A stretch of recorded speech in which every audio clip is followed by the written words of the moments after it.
A little more insight on this. Bring in Molly Hooper, Capitol Hill reporter for The Hill. Molly, nice to see you. Thank you. Nice to see you. All right. So what do you make of this recount effort? Is this a Jill Stein vanity project, or is she simply a shill for the Clintons? Well, there have been reports out there, and we've known about the fake news that's going on. However, there are people who are saying that Hillary Clinton is secretly behind this. I'm not sure if that's necessarily the case, but she is raising, Jill Stein is raising a lot of money for this recount effort from Democrats. Yeah, this money is not coming from the Green Party fringe. No, it's not. And the thing is that she even says on her website, full disclosure, that not all this money will necessarily go towards a recount because the recount has to be accepted by the states and whatnot. I think that this just goes to show that the Democrats are leaderless at this point.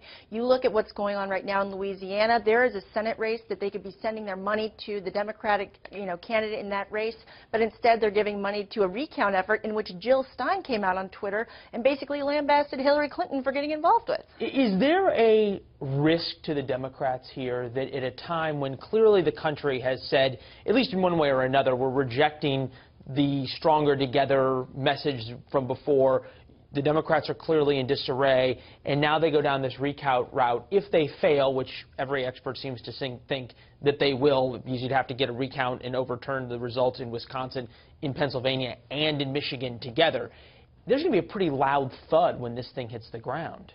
Well, I really don't know how big that thud is going to be, given the fact that this truly seems to be a Jill Stein effort. I mean, if you look at the Hillary Clinton folks who've come out on Medium, these posts that they're doing on Medium, Brian Fallon essentially said, yes, we're going to have a lawyer present just to make sure everything's going okay, but even we acknowledge that overcoming even the smallest of deficit, which is in Michigan, is going to be nearly impossible.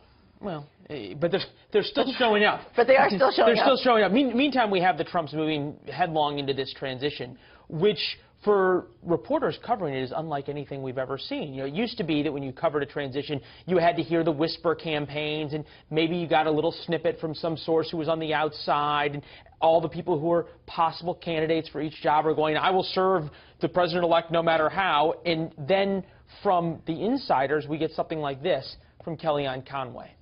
A number of people who feel betrayed to think that Governor Romney would get the most prominent cabinet post after he went so far out of his way to hurt Donald Trump. There was the Never Trump movement, and then there was Mitt Romney.